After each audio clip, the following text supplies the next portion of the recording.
Hello and welcome into the Cubs on Deck podcast. I am one of your hosts. My name is Greg Huss, and today I am joined by Brendan Miller of CHGO. Brendan, how's it going, buddy? It's going good. I already miss baseball. We have the Arizona Fall League coming up, though, so looking forward to that. And I gotta say, the Arizona Fall League is my favorite form of baseball. When I was in Arizona for a few years in college, I went to, at least one game a week. It was one of my favorite experiences. I was gonna say you make your way over to spring training every once in a while, I right? Pretty do. pretty much every year, right? I You try to head get over out there. there every single year. I haven't been to the AFL, though, unfortunately, probably since college. So it's been at least Oh, 8 years. and I was gonna say, and you're old now, so I'm I getting mean, old.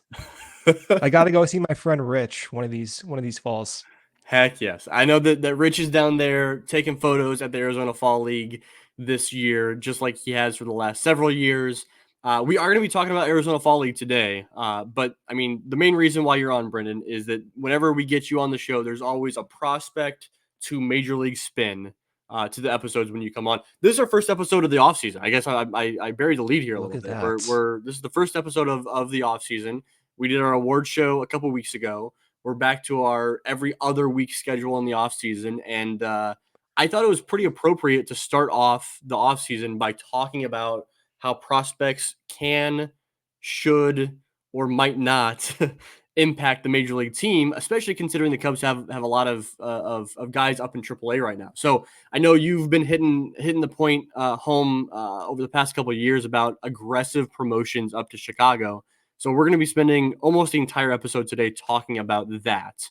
But before we get into that topic, I do want to hit on the Arizona Fall League rosters because I mentioned to you before we hopped on and started recording that we spent probably the last 5 episodes of the regular season talking about, hey, when are we going to find out the rosters for the Arizona Fall League? Typically, it happens in I want to say August is when they Yeah. typically announce the rosters. And this year it came out, I think it was a couple days after we recorded our award show episode, which was super, super late in the process. We heard rumblings of Luis Rojano. We heard some rumblings of Moises Ballesteros, but we actually didn't get a full roster, a legitimate official announcement until after our last episode of the regular season. So super late. So I do want to run through those names. Since we talked about it so much in the regular season, we got to run through these names a little bit. I figured I would just give a little touching point on each of these dudes and let you kind of ask some questions if you have some questions about some of these guys. I love to hear it. Okay. So the Cubs are sending 3 position players to the Arizona Fall League. Those 3 guys are Moises Ballesteros, Johnny Long, and Ben Cowles. So I guess with each of those guys, these are the more interesting names. The Arizona Fall League is more catered towards the bats than the pitchers. It's a bigger offensive environment in the Arizona Fall League. So you see some more notable names there on the hitting side. And Moises Ballesteros is kind of a surprising addition to Yeah. So this what's up with roster. that? Is it catching reps? Yeah, that's what I kind of view it as, right? Like I Yeah. view it as catching reps because typically you don't see a guy.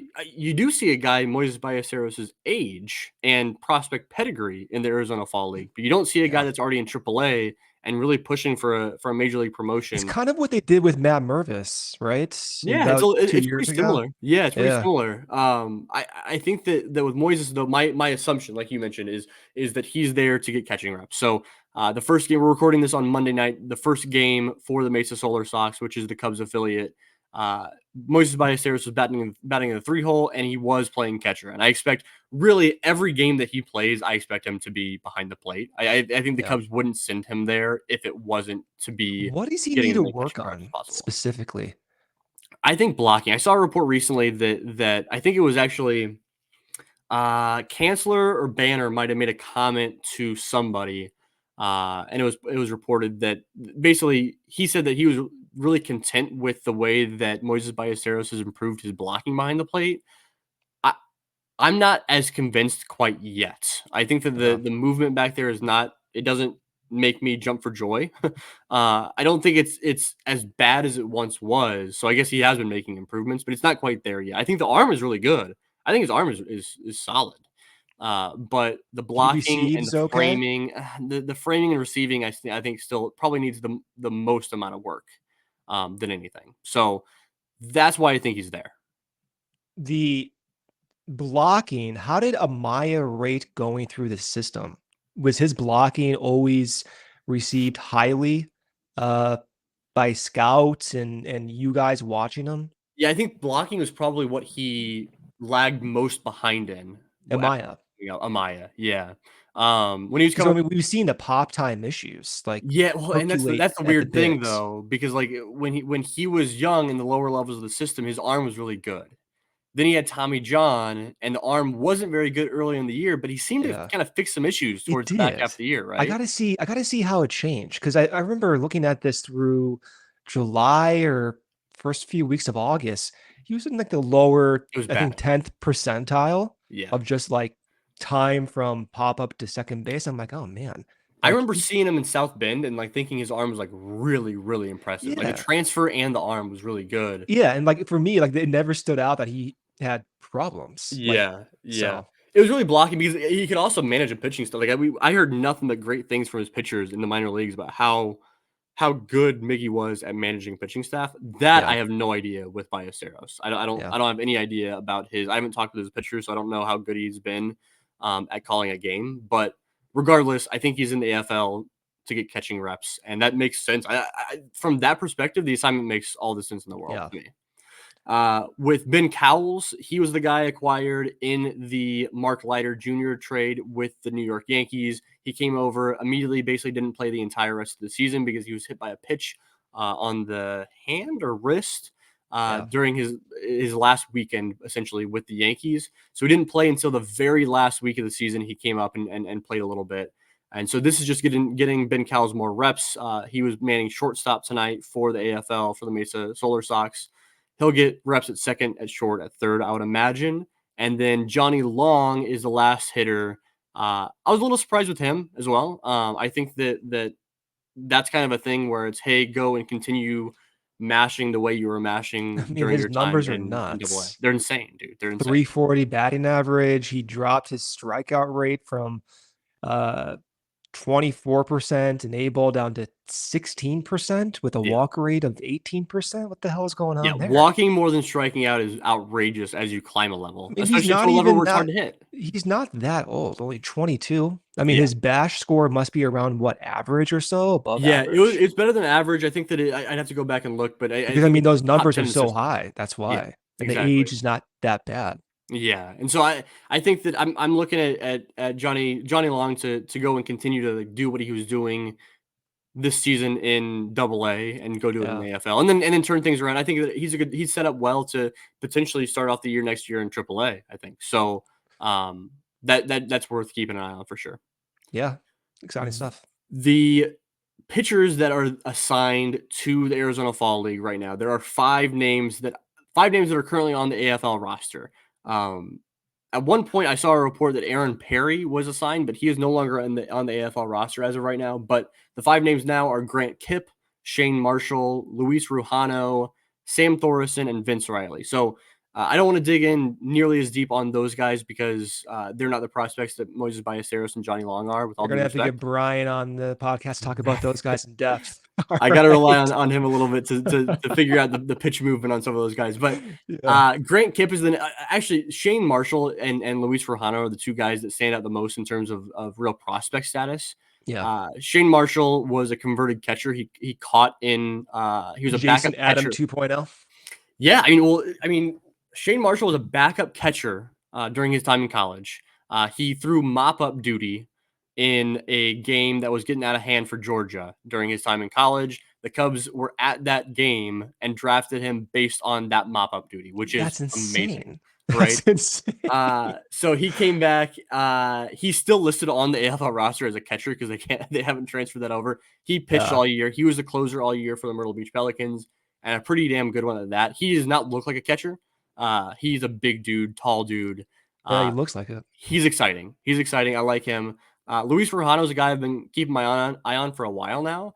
Kind of an aggressive assignment to the AFL for him, having not pitched in Double A or even High A up to this point. Mhm. He needs more swing and miss, and maybe he goes to the Arizona Fall League looking at working on a specific offering, working on a specific pitch.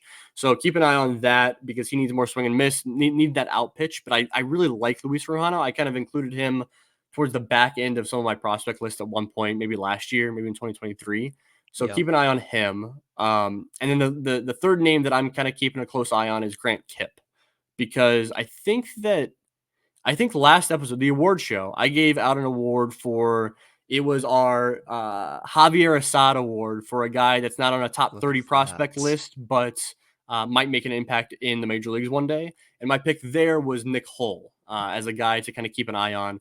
Grant Kipp, I associate with Nick Hull quite a bit. I think that um, Grant Kipp still needs to take a next leap up to get in that status. But I think the same with Grant Kipp, Sam Thorson, and Vince Riley are all three guys that remind me a lot of Sheldon Reed and Adam Lasky from the 2023, I believe, last year's AFL assignments, where they were guys that are needing to take that next step up. Both Sheldon Reed and Adam Lasky ended up being drafted in the minor league phase of the Rule 5 draft.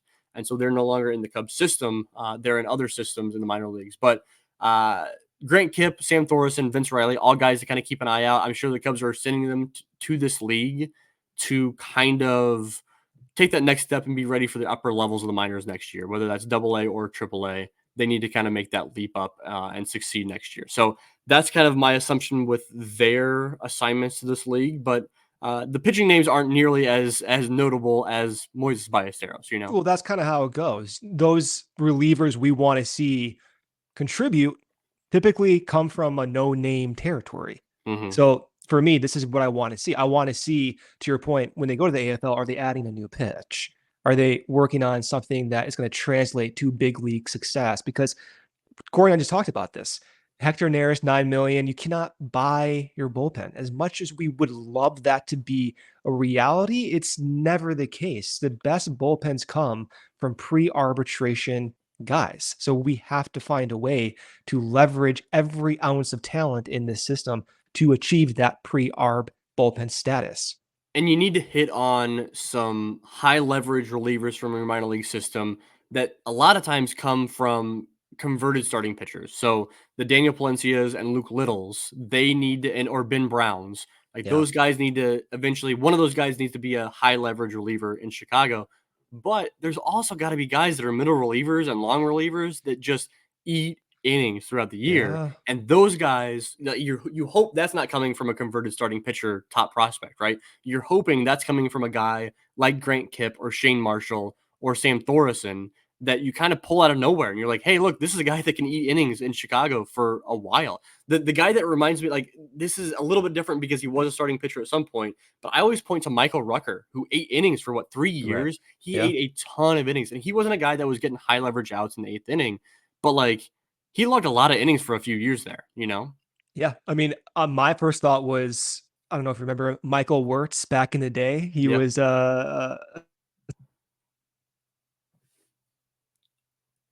You muted yourself. pressing my hand on this mic. Hold on, let me make sure my mic is plugged in over here. Okay, we're good to go. But yeah, Michael Wirtz, he was kind of that like funky, not a strikeout guy, but he ate middle innings, 5, 6 innings. And you saw even with Craig Counsell having that bridge from going from the 6th to the 8th is extremely valuable. Yeah, and I think the AFL is going to be important for these guys. It didn't work out as far as for the Cubs for Sheldon Reed and Adam Lasky. Maybe it works out for Grant Kipp, Shane Marshall, some of these other guys. So keep an eye out for that. I definitely wanted to hit on those names just because we had kind of hinted at it so much over the course of the past few weeks. But I do want to transition to the reason why I got you here. All right, so I guess this dates back. I'd been thinking about having you on for this purpose for a while. I reached out a few weeks ago, even I think it was even before our award show happened, to kind of run through this idea that you've had in your head for a while that I don't entirely disagree with. Which is always a dangerous thing to bring out in the public, but I appreciate you Exactly. doing it. Well, so we were tweeting back and forth. I bookmarked the tweets here because Oh this boy. happened. Sometimes I fire off some bad tweets. So let's see what these are. I got the receipts sitting right Oh here. So man, I we always were regret having a having back them. and forth about aggressive promotions, right? Yeah. About aggressive promotions to Chicago and how that might impact a player positively or negatively. Yeah. And the tweet thread between you and I ended with you tweeting out, "Let's have an entire philosophical discussion about baseball development right here, right now, in 1,000 tweets." 10,000 tweets. And You're so like, I was like, okay, let's do well, it. we can't do it there. But hey, why can't we do it over the course of 45 minutes here on this That's podcast? I guess I'll kick it to you first to kind of explain your theory, right? Explain yeah. your idea here, and then we can kind of go back and forth. Because, like I said, I don't entirely disagree with what you're about to say, but I definitely don't fully agree. So I think there's going to be a little bit of back and forth here. I want to hear what you have to say. I think there'll be more middle ground than you think because Yeah. I think it is nuanced, but just to lay it out as a preface, it's all individualized. But I do think there's like untapped value in identifying folks who can see different prospects have these mindsets. And the mindset I'm talking about is someone with a rapid stress response. So, what I mean by that is if you put someone to an extremely high stressful situation, how fast can they develop? How fast can they change and be successful? At the same time, it's not just those types of players that can adapt, but which players actually need that environment. And I think there's instances for just like any, human beings when the stress is changed dramatically, it undeniably changes how the brain is going to adjust. And you have no control over that whatsoever. For baseball and coaches, at least for me growing up, which I'll get into, I'm sure, in a few minutes here when we talk about this, but there's always this idea that like coaches are the ones responsible for bringing out every ounce of talent. And that's just not the case. The brain is going to adapt based on the stressful conditions in completely unpredictable ways. So I look at someone like Matt Shaw. Matt Shaw to me signaled as one of those guys who just adapts really fast to stressful environments.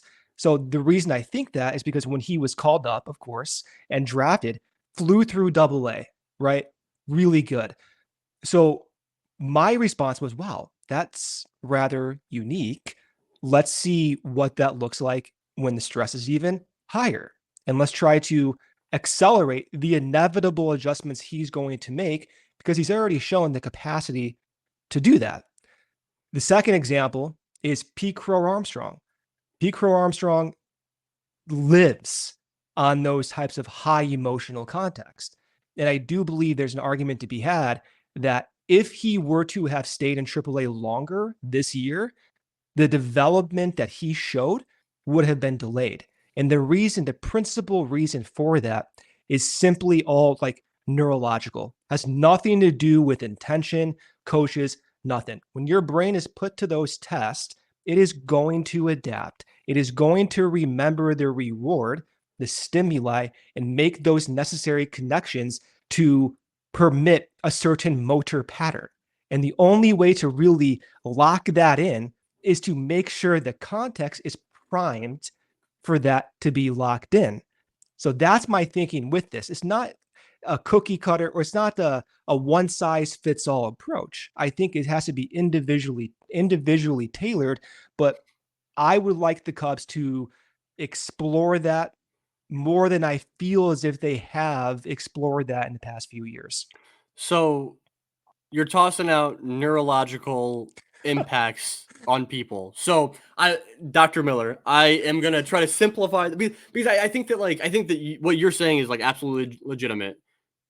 There are a lot of calls from major fans of the Cubs major league team that don't follow prospects that are very quick to point out and say, "Hey, call up this prospect right now. We need him. Let's make it happen." Right. And I think like Yeah. that's what you're saying with a lot more to back it up.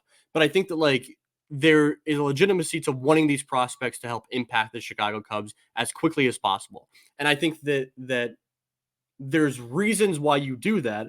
I'm gonna pull up another receipt from what you tweeted back a while ago. I Oh literally just boy. I pulled up your Twitter and I typed in aggressive promotion, and these are the things that popped up That's because you've pretty been tweeting funny. about this for a while. So I think that to simplify kind of what you were putting out there, like I guess for you to simplify in your Yeah. tweets, what you just put out there is that basically you're saying like you're curious about rapid prospect promotion for three reasons, right? One is to break it and fix it that affect the break it and fix it effects that lead to Yeah. extreme development changes and leveraging those hyper emotions, Yep. right? So you've kind of always had the idea that like, hey, if we can break this player down at the major league level, that just means that he can make those adjustments quicker and Yep. be better quicker, Yep. right?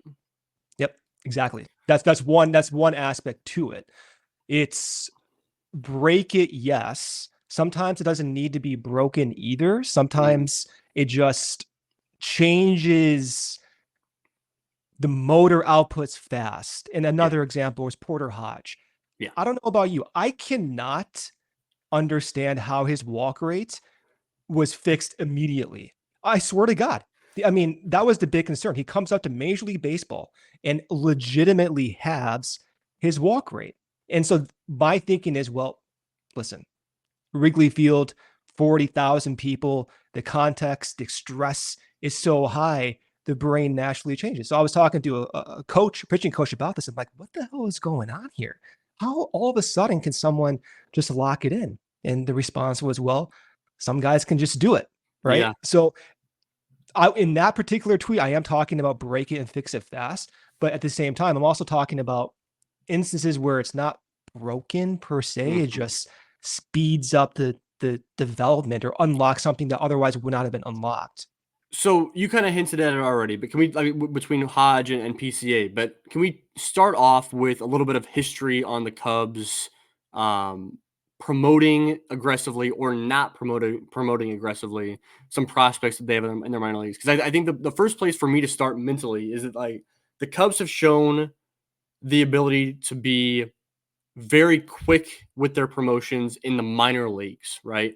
Advancing PCA quickly up through the minor league system, advancing Kevin Alcantara when he wasn't quite ready for some promotions here and there. They did that. Owen Caissie to me is the prime example here, right? Owen Caissie has been significantly younger than the average age of his peers at every level he's been at as he's come up through the system.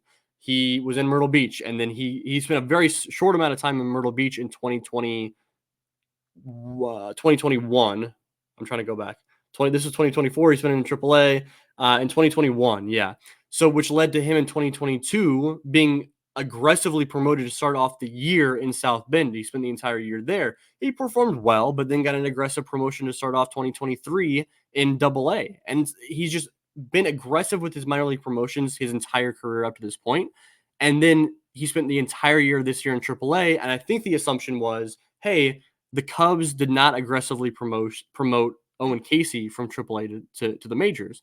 I think that Matt Mervis might be the first example that I want to go with to chat with you right now, though, because I think that there are a lot of reasons why Matt Mervis is different than Owen Caissie and Moises Ballesteros and Matt Shaw and Kevin Alcantara and James Triantos and those top 100 guys.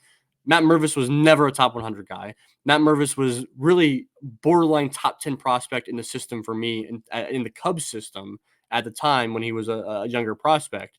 But I think that dating back to what was the 2021 season when we were kind of shooting for his promotion up to the major Yeah. leagues, or 2022? 2022. 2022. You want to talk a little bit about Matt Mervis and him not getting promoted up to the major leagues and how that might have impacted him and the Chicago Cubs? The argument is fair why they did not promote him. The argument was 40-man implications. And during that offseason, they used one of those 40-man spots for guess who? Julian Merriweather. So the argument is very well understood. The counter to that is how do you make a roster flexible enough where Julian Merriweathers are available to be had while also getting the most information possible to make informed decisions for all the positional side. The problem that I had with that was the lack of information at first base organizationally wide. When Matt Mervis was not called up, again, I understood all the thinking with it, but it did delay the iteration process to fill that void. So with Matt Mervis not being called up, he was an option for an opening day call up. Was not the case. Eric Hosmer was brought over on a veteran minimum deal. And then Trey Mancini signed for $7 million annual average value for 2 years, $14 million overall. Very cheap, very cheap. Of course, none of those guys worked out.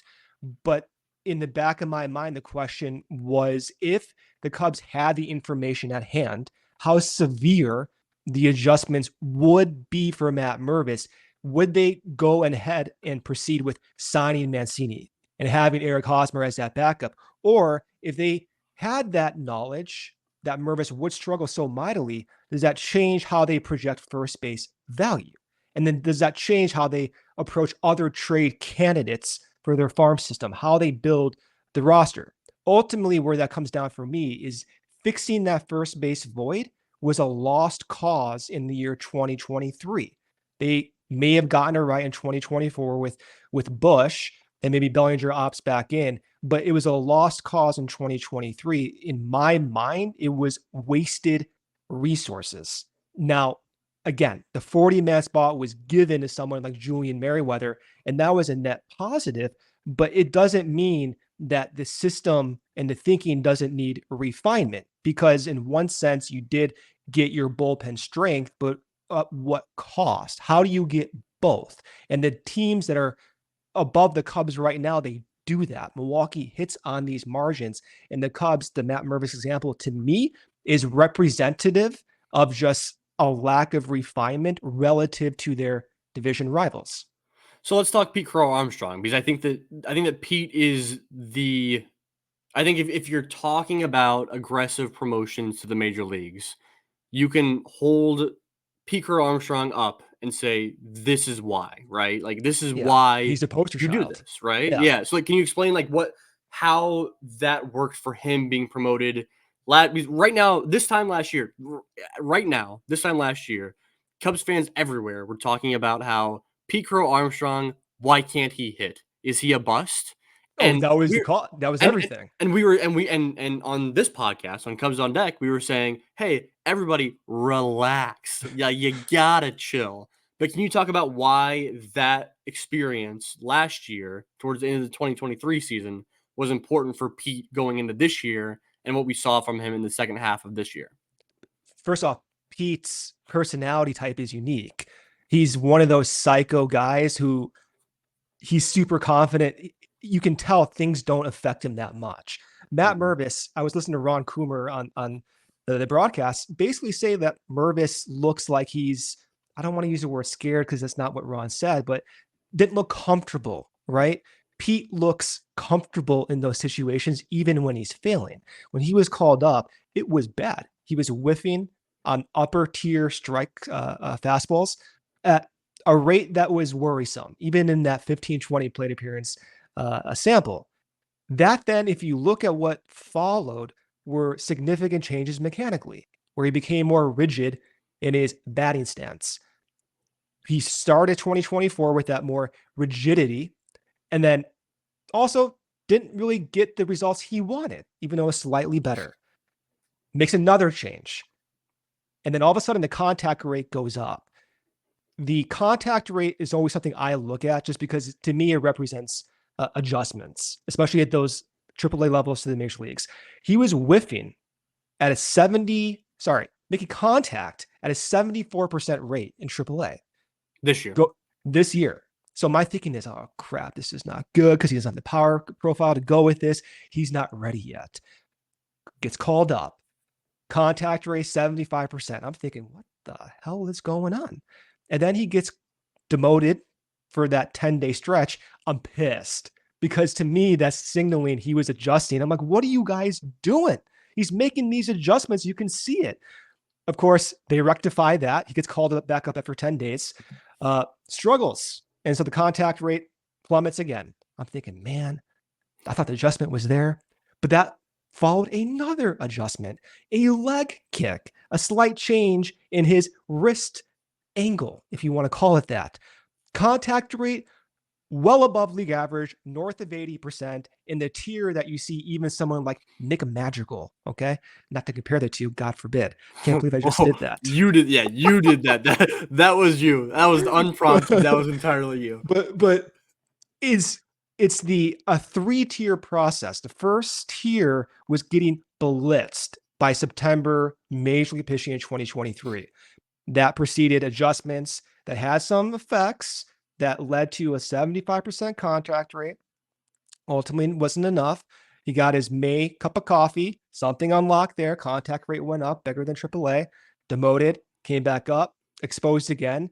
Third adjustment, leg kick, took off, right? Mhm. So it was fail, adjust, fail, adjust, they'll adjust really high. And now we're at the point where he's going to be your starting center fielder. So it was this 3-tier process that I think some guys might have that drawn out longer. And to me, that's at the disservice of the front office who are trying to fill positions, not having the time in place for these guys to adjust sufficiently. So we talked about Matt Mervis, who was a guy that was not promoted and given that opportunity to adjust. And It's not even like him, like maybe yes, like Matt yeah, Mervis. I don't know what you think about him, but the odds are he's not going to be a significant contributor. It's just how it yes, is, right? yep, So for me, it's not like, oh man, they screwed up Matt Mervis. I'm not saying that. It's more just yeah, like, hey, they could have filled first base in a different way. yeah. That's the argument. And again, I don't think that Matt Mervis and PCA should be compared to one another because they're No. completely different situations. But we've kind of talked on that vibe of things. We talked about PCA, which is the poster child for this strategy of promoting aggressively. I want to talk about a guy that's kind of he was promoted pretty aggressively, and that's Christopher Morel, where we saw him promoted aggressively, very aggressively. Like I was shocked when he was promoted, Yeah. and we saw immediate results in multiple different ways. Right, the to hit on a couple different things you've already pointed out, he took that aggressive promotion and kind of rode a hot streak. Right Yep. out the gate, he came out hot, and that was Yep. what the Chicago Cubs needed at that time. In addition to that, he had the right mentality to quickly adjust, and you can talk about the ways that he adjusted in ways that like we could never expect him to.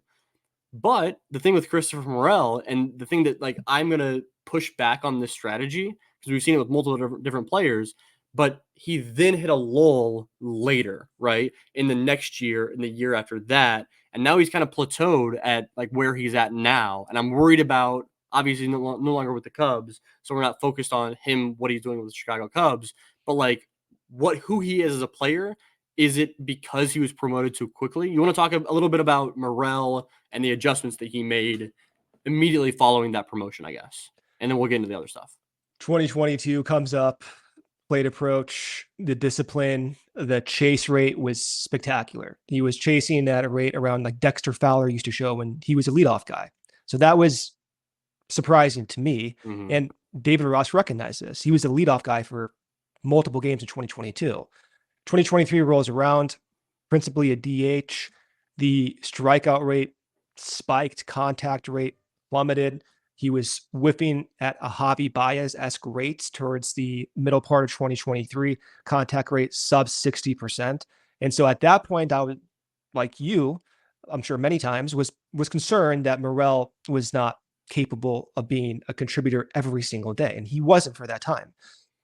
2024, and this is before 2024, it's the AAA, starting point Mm-hmm. when opening day came around. And at that point, it was, can Morel improve his contact rate? And the answer was no, but guess what? He's going to double his power output. Yeah. And that was in part, who knows if it was true or not, but due to his hand depth being lower and changing slight mechanical tweaks, right? But now you fast forward to 2024, starts off the season very well with the Cubs, contacts, walk profile, power output, everything is in line with like a top 10th percentile offensive producer. And then something just didn't like click. Like something happened in May where the quality of contact just dropped. And then with Tampa Bay, the contact started to also drop. And so now Morel's in this weird phase where the contact's down, that also the power's down, and he's chasing. And so he's Mm-hmm. doing the exact opposite of what he showed with the Cubs in April. Now, is that because he should have played more in AAA? Honestly, to your point, maybe that is the case. But this is what I mean when I want the Cubs to identify those personality traits. We talk about like the human side. I'm not going to go off on a whole tangent here, and I'll throw it back to you in like a few seconds. But we talk about the human side and like, the heartbeat, right? Everyone makes fun of the heartbeat and ripping on these stats guys. Yeah. In a weird, ironic way, I like numbers, but I totally understand that. Like there is value in recognizing a personality trait that is self-aware, handles stress, is open-minded, and can successfully listen to those coaches and be exposed to the environment to bring that about. Now, I can't speak for Morel and having all those traits, but from my perspective, I thought he had that. Yeah. Yeah, I'm curious. So the phrase that keeps coming to mind for me is just like is at what cost, right? It's you're calling a guy up early and taking advantage of that, and even if you think it's a guy that can handle that stress and that environment at the major league level, it's like that might be great, right? But at what cost, right? Christopher Morel like maybe didn't reach his ceiling that he could. Yeah. I also look at guys like Ian Happ or guys like Kyle Schwarber or even Nico Horner to a certain degree, where it's like Ian Happ and Kyle Schwarber. When I picture those two players, I picture guys that can they can handle that pressure. Like they have that mentality, they have that heartbeat, they have that right, and they are still guys that got called up, spent some time in the majors, and had to go back down to AAA. It's like that's the last thing that I want to see happen is a guy after spending a significant amount of time in the majors have to go back down to AAA But they were to called work up on things. fast. Exactly. Yeah, they're promoted aggressively. That's what I Yeah. mean. Is like it's I don't want that to happen with Matt Shaw or James Triantos or Kevin Alcantara or Owen But those guys Caissie. eventually got around to it, right? Now They they're did. like They did. You're right. $20 million AAV guys, right? You're right. And but Yeah. I'm looking at like Ian Happ especially, right? Because Ian Happ has talked about like I listen to his show all the time, his podcast all Yeah. the time, and he's been very open about like how difficult that demotion back down to AAA was on him mentally. And like that's totally fair, like that's totally fair that like having spent a significant amount of time in the majors and be like, yeah, like I know you're not doing well, you're not doing well, but we're not going to let you figure it out at the major league level anymore. You got to go figure it out in AAA. That's rough, man. And like I obviously it turned out well for him. But there's also a lot of players that have done something like that and it just hasn't turned out well for them. And I Yeah. think that you're right. I think it's identifying the players that can't handle that, but that gets super tricky. It's less to me about like I think there's a certain type of player that can be called up and rise to the occasion. It's another that guy that can rise to the occasion after being knocked down. You know what I mean? Later on in his career, and so that's my major pushback. I don't know how. Like it's tough because I see both sides of this like hard. Like I see both sides of this. But that's where my mind keeps wandering is like No, guys like Ian Happ and Kyle Schwarber. But obviously, it's worked out in the long run for him. I'll speak for myself. Yeah. I was never able to be as good of a baseball player as my peers who went to like the college level and the professional level, right? Yeah. I am the person you never promote aggressively. I'm being dead serious because my stress environment Yeah. is so high in average context that someone else may think is like normal.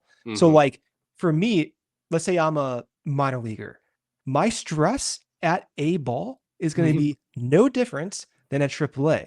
So Yeah. my brain is primed for whatever adjustments, and that's not going to change between AAA and single A.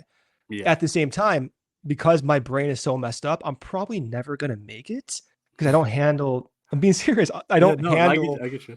I don't handle the baseball stress well. So Yeah. based on my experience and seeing, like I have friends who, play professionally and I always knew, even getting back to when I was like 12 years old, like, oh, like this dude's like something's wrong with his brain. He does not get scared. He doesn't get as nervous as me. Like it's just something messed up with that person, or maybe I'm just messed up. And so I see that in like P. Crow Armstrong. You see that in someone like Dansby Swanson, Nico Horner, those guys who just like adjust pretty fast. I think that's where identifying those personality traits somehow is maybe unexplored to its full potential. That's Yeah. the way I look about that. And I think, go ahead. No, I was gonna. You keep going. Keep going. Like, I mean, not to be like super, picky, but like I'm genuinely disappointed that Mashaw didn't get a chance Yeah. this year. And so hear me. I understand why. I'm not saying it's dumb. I totally get why he was not promoted. I'm not calling for his promotion. I'm not saying the front office is stupid. Let me put that out there. And they were able to protect their roster flexibility. It is 100% logical what they're doing. But my thinking is Mashaw struggled a little bit to start the year in AAA, and he ended on fire. So maybe this argument where I'm thinking, okay, he has that PCA mindset may not be true. But my thinking with Matt Shaw is there's value on sacrificing 40-man flexibility. That way, you don't have to get a different 40-man roster slot in August and September to fill the void that Matt Shaw otherwise would have filled, or in 2026. And I think the faster you can get these guys through those lulls, like what PCA did, or the faster those guys fail and they're out of your system, as inhumane as that sounds, is probably for the benefit of the organization. So I would personally like to know, even if they mess up Matt Shaw, and I'm not saying that would have happened, but even if Matt Shaw couldn't rebound, well, like, damn, at least we were able to do that now, because the alternative isn't guaranteed that he would have been just okay. So let's just like get through it as fast as we can. So I'm really glad you brought up Matt Shaw, because I think I wanted to kind of, we've talked a lot about the mental side of this from the player's perspective, but I also think that there's a playing style that fits this strategy well, and one that does not. And I think that Matt Shaw is the perfect example of a guy whose player profile matches that of an aggressive promotion strategy, right? That he is really good at bat to ball skills. Like, his bat to ball skills are terrific. His ability to use all fields is terrific. His just kind of being a complete hitter, low strikeout rate, higher walk rate this year. I think him being a complete hitter lends itself well to this aggressive promotion, because if something doesn't work, right? If he's not hitting for power, he can still hit for average. If he is not pulling the ball well, he can still go the opposite way down the right field line. Like, he has alternatives. If he is not hitting at all, he can fall back on drawing a walk or two in a game. You know what I mean? And I think that his profile is especially well suited for this strategy versus a guy like Owen Caissie, right? I think Owen Caissie is on the other end of the spectrum, where, like, I really like Owen Caissie. I think that he has maybe the highest likelihood of being like an MVP candidate of any of the Cubs minor league prospects right now, because he hits and hits and hits, right? Like, he will be that guy that profiles as a 30 plus home run hitter, can even bat up to like 270. Like, he's that guy that is just going to put up numbers, but he also strikes out quite a bit. So if Owen Caissie goes on this stretch where he's striking out at a 45% clip over the course of the first 3 weeks of the season that he plays, like, then what? Like, how does he adjust? That profile is a lot different than Matt Shaw's. And so I think, besides the mental side of things, I think there's also a offensive profile that lends itself well to this strategy. Yeah, I see your point of view. To push back on the Matt Shaw profile, 74% contact rate in AAA. That's 3 percentage points below the major league average. In my mind, the math is, okay, let's subtract 3 points. He probably would have been in the 25th percentile of contact rate at the big league level if he were to have been called up. So he would have been striking out and whiffing at rates that would have upset a lot of people. What's your perspective then on Matt Shaw versus James Triantos? With Triantos is also even more so than like Matt Shaw coming up to the system. James Triantos has been, hey, the dude doesn't strike out, right? Yeah. Like, and so in theory, you've got a guy that will hold his own at the major league level, but his impact on the baseball is going to be far less than what Matt Shaw is in terms of a generating exit velos that Matt Shaw does, right?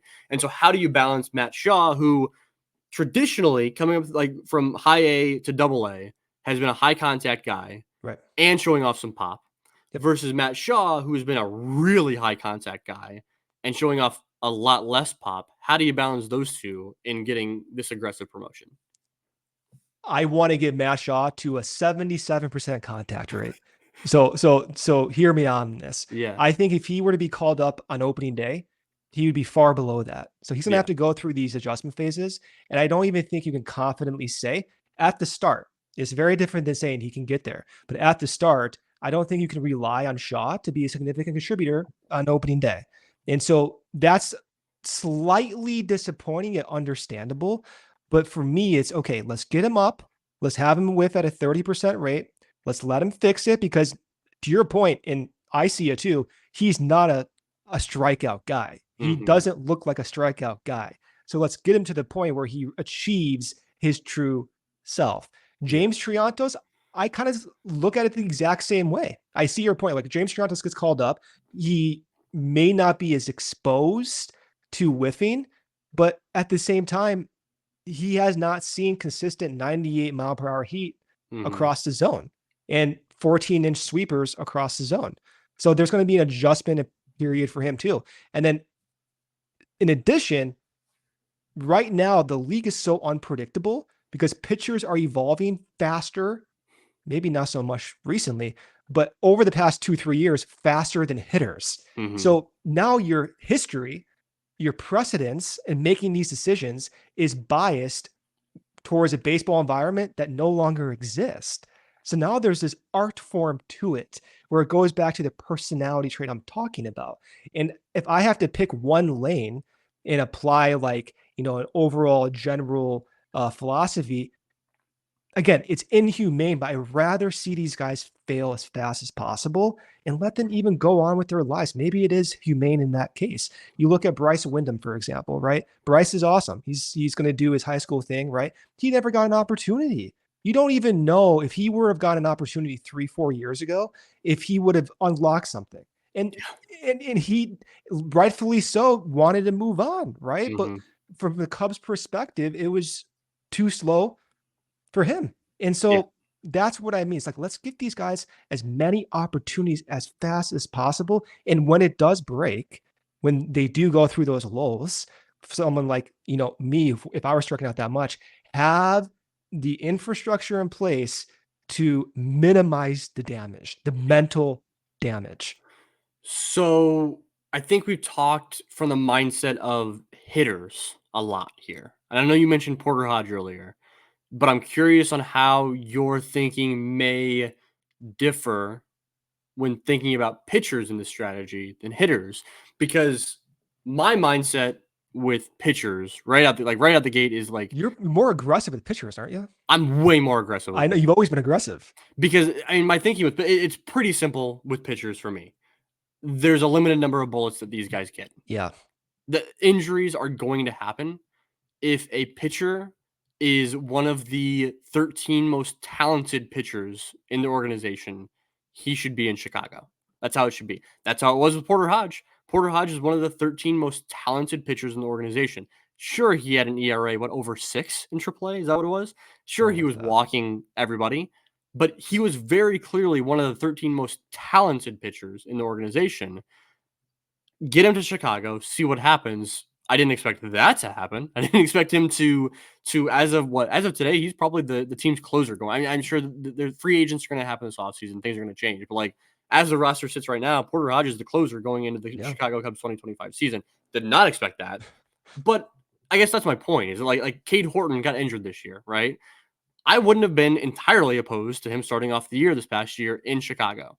I understood why he started in Double A. I predicted that he would start in Double A and then work his way up to Iowa and then hopefully get to Chicago mid summer was my hope and my prediction.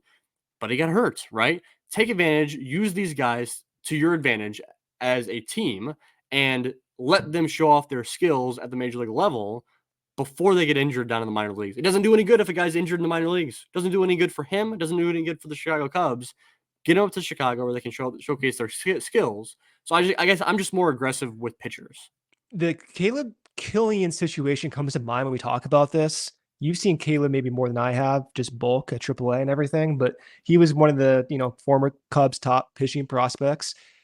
They changed a lot of his pitch types when he was acquired from the Giants for Chris Bryant, but before he was called up, he was destroying the AFL, throwing 97, 98, was developing a curve ball. We always had the cutter. He had command, a walk per nine, sub 2 in Double A before Mm-hmm. he was debuting with the Cubs and had some AAA experience. All of a sudden, gets called up, and it looked like he was just overmatched. Like the walks balloons. It's ever since then, the commands seem to have escaped him. They've manipulated his pitch types left and right.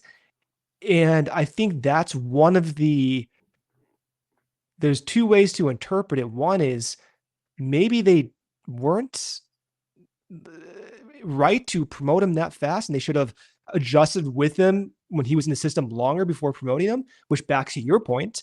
Or two, he was always destined to be like this. He just something in terms of major league talent that he faces, they lock into something, and the Cubs, rightfully so, are able to at least rule out one possibility, unfortunately, with Caleb Killian.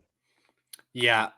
Honestly, you bringing up Caleb Killian is really good. I think that try to stick with me on this because there's a lot of different moving parts with Caleb Killian, obviously. But I think he is a really good example of he probably should have been worked out in Chicago until he truly failed. And what I saw the Cubs do was they got him to the major leagues.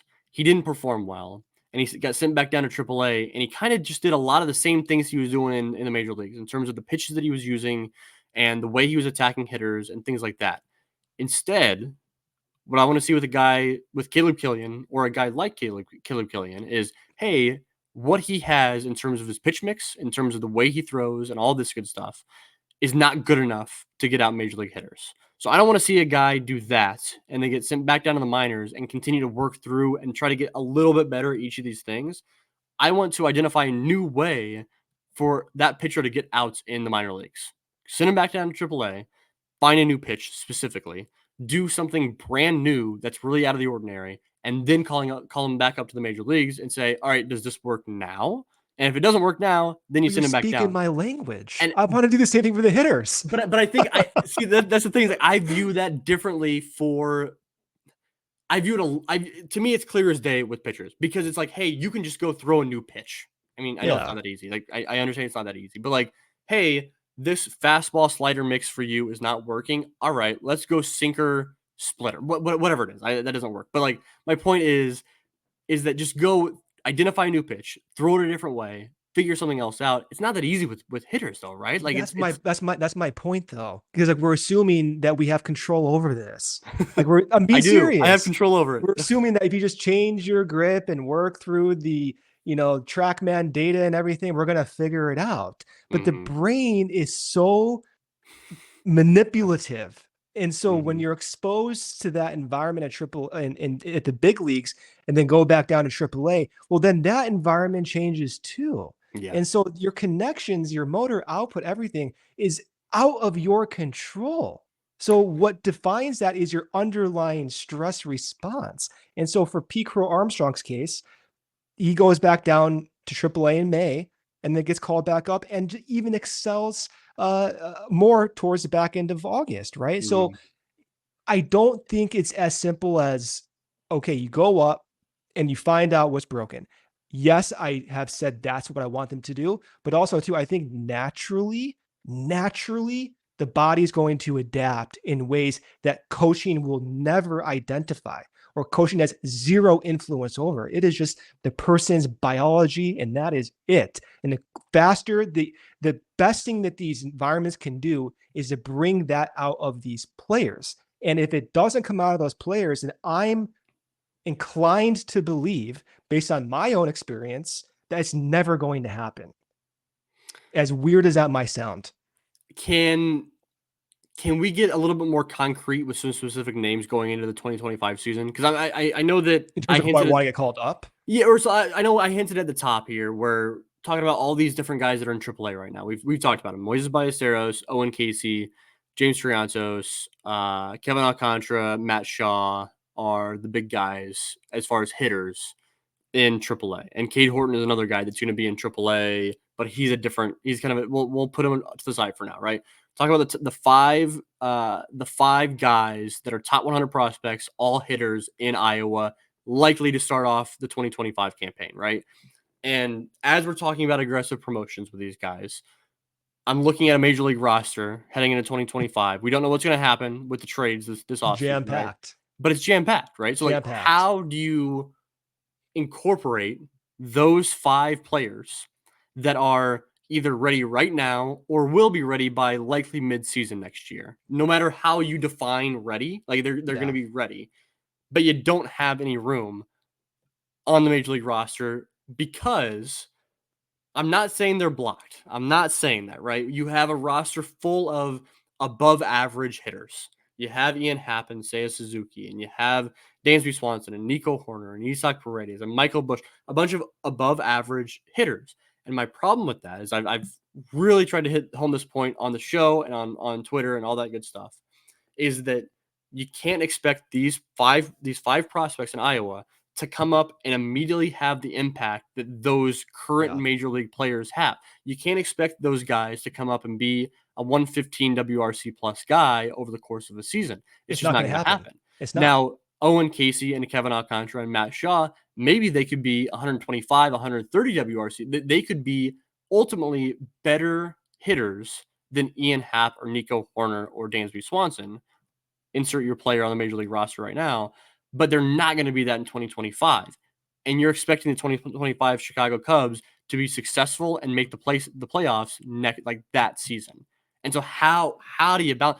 I don't know the answer. I don't know the answer too. And the front office hasn't been able to get it right, unfortunately. It's not to, fully criticize the front office. It's really hard to figure this out. Yeah.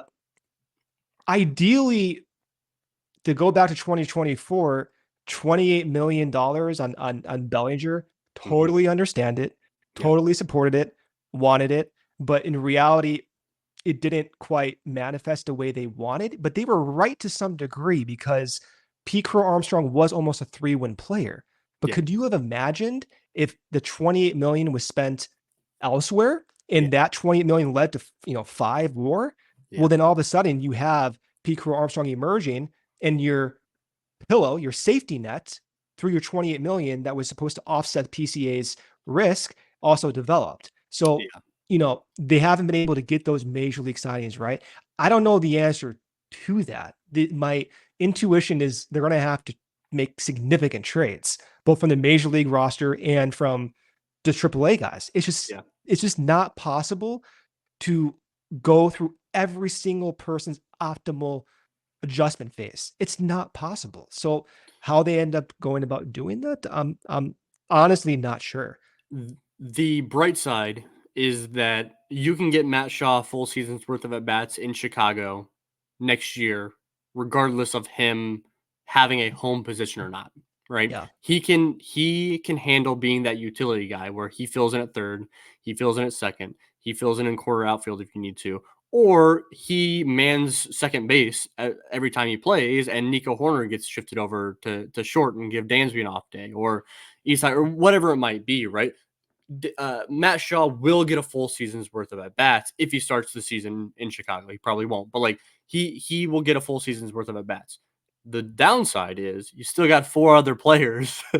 You still got 4 other top prospects. So say 2 of them get traded away, right? Say you include, for example, say you include James Triantos and Kevin Alcantara in a trade this offseason to get some starting pitcher, for example. You still got Owen, Caissie, Moises Ballesteros sitting right there, and maybe it's Moises Ballesteros paired up with Miguel Amaya behind the plate in Chicago next year. Then you can kind of stomach just Owen Caissie being that last guy, and then maybe he's an injury replacement away. You know what I mean? But that's a whole lot going the prospect's way in order for this to work. This is a puzzle the front office is paid to figure out, right? And it's really challenging. It's not straightforward. If they were to go into the next year exactly as they're currently constructed, it's not going to be optimal. Guys are not going to develop and their ceilings are not going to be reached. It's going to be too slow for everyone involved. I don't know how it works out. I think Matt Shaw, to your point, that makes a lot of sense. You can get 350, 400 plate appearances across the diamond. And to me, I value that than 550 in AAA. That's just me personally. But I'm also reminded, you talk about Ian Happ.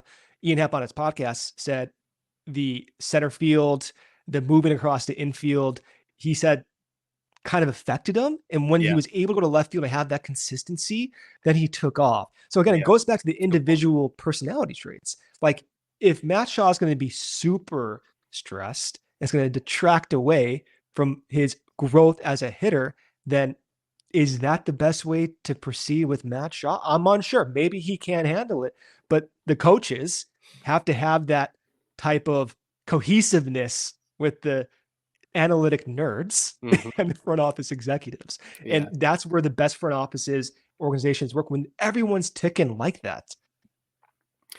We just hit the hour long mark of this episode according to my clock here. I think that I want to wrap this up by you're kind of in a unique perspective where you do follow the prospects, not to the super weird nerdy way that I do, but you're up to date with the prospects, and we're kind of in a unique situation where like you're able to follow these guys closer because they are all in AAA. Yeah, I'm yeah, yeah. curious from your perspective as a fan, who you're most excited to see call up to the. Is it Matt Shaw? You talked a lot about Matt Shaw. Is that the guy you're most excited to like watch get at bats in Chicago? Matt Shaw is a fun player to watch. He's got that Yeah, explosive, unique hitting style. It's very reminiscent of his favorite player, Dustin Pedroia. So I would love to see that. He looks like a psychotic player. yeah. Anyone who takes a stride like that, I'm telling you, is not normal. That's why I think you promote someone like that, right? So I would love to see Matt Shaw. I wouldn't be stupid. I would love to see Cam Smith at some point next year too. Although I don't know, we're at the 1 hour mark here, but the whole hands thing, like, is that a problem? Everyone's talking about the hands, the hands, the hands. I think either Brian or Zumak mentioned it. Yeah, I mean, I It don't looks a know how little sustainable it awkward, is. doesn't It is a it? little it's a little awkward, but he didn't adjust it when he came to pro I ball. know. Like, But it's he's the so same as damn fast. his hands are fast. So His fast. and it honestly what helps is that his bottom like the bottom half of his body is so smooth that like Yeah. he's not trying to make the bottom half work while also having this a little bit awkward hand movement. They're just like That's floating there. that's all he's focused on though. Like just watch what if you just go watch some of his highlights and you Yeah. cover up like his hips up, like just watch like his like legs work. It's pretty unbelievable. Trust me, I've seen it, man. I Yeah, commented to you. I'm like, this guy's not moving. This guy yeah, says the softest run I've ever seen. He's yeah. so quiet. So again, I think it's not a problem until it is a problem, and Yeah. I think that he has plenty of time to figure out if it is a problem or not. You But know, the challenge too is like the Cubs need to build a bullpen, yeah, right?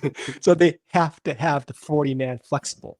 yeah. So Well, now it's a challenge to make all this work. I think where I fall back on is like, unfortunately, like Major League Baseball doesn't have the financial situation in place for the lower market teams to afford developing their guys. This is kind of like that simple. They don't get paid as much. They don't get the opportunities as much simply because some teams don't want to pay for it or they pretty don't have the resources to do it. pretty simply, you want Major League Baseball to go from a 40-man roster to a 45-man roster I to wanted to go to a accommodate this. 50-man roster. Yeah, Bring it yeah, up, man. But I mean, like how fun would that be? I mean, you have to like, yeah. and this is not fully from a fan's perspective.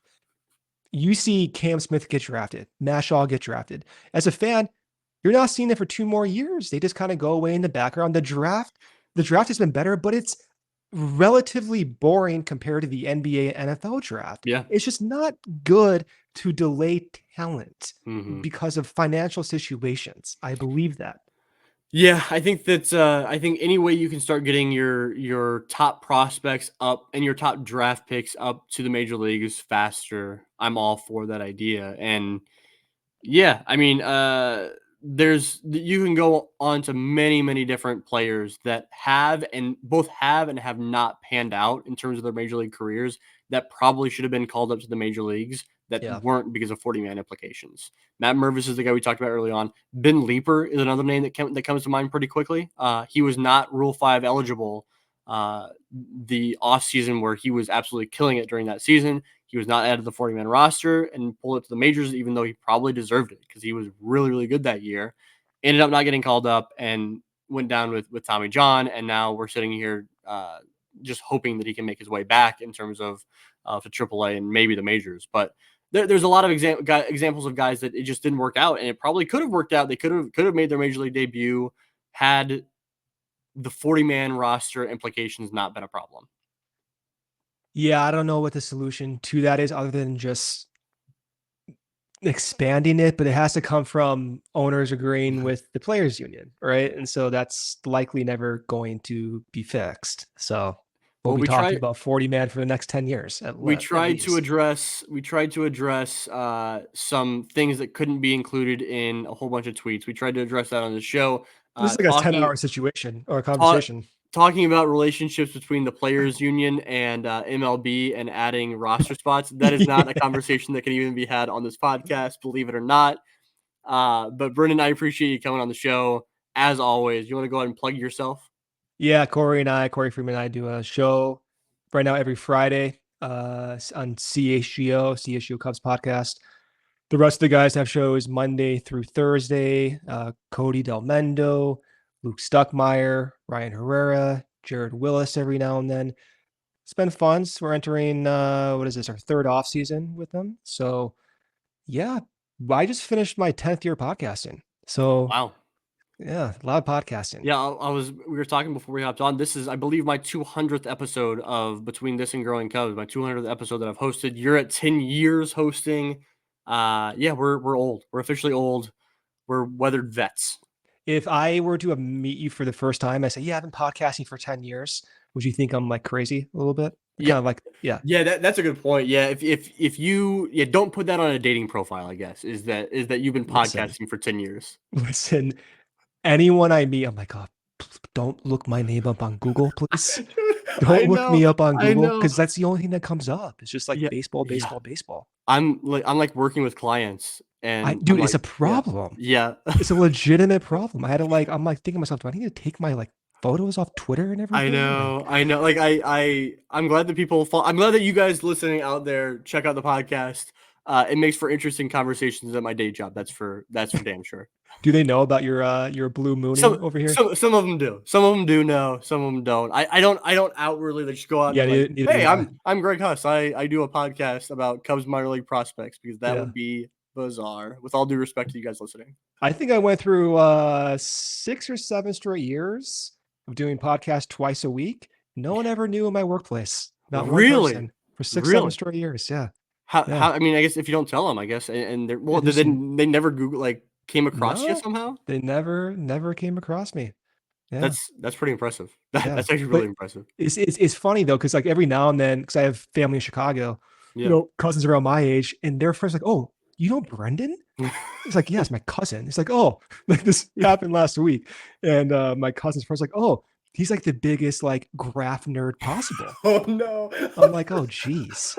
Like, and that's in direct conflict to like, my baseball like persona. In my mind, I'm just a baseball guy. I'm not a stats nerd person. He's the graph nerd. You're like, yep, that is me. Isn't that unfortunate? That's how I'm unfortunate. That's how it works sometimes, man. That's how it works. You just gotta show off your skills on the field, and it'll even out a little bit. I got great hands. I really do. My arm is not good. My batting mechanics are suspect, but actually, I think my batting mechanics are pretty decent. I just don't have enough power. But my hands, I'm telling you, Dansby Swanson had hands. You know who has fairly good hands at making contact to the plates, but there's not a whole lot of pop in their bat? You. Nick Madrigal. So, and on that note, thank you guys so much for tuning in. We're back, like I mentioned before, on our off-season schedule where we're recording every 2 weeks. Episodes will still be posted on Tuesday mornings for you guys, bright and early. I don't know what the next episode is going to look like. Probably covering a little bit of Arizona Fall League action. Still got some interviews of some players in the works for the offseason, so be on the lookout for that. In the meantime, we can't thank you guys enough for tuning in. Brendan, thanks for coming on the show, and we'll be back in your ears in 2 short weeks. Thanks, guys.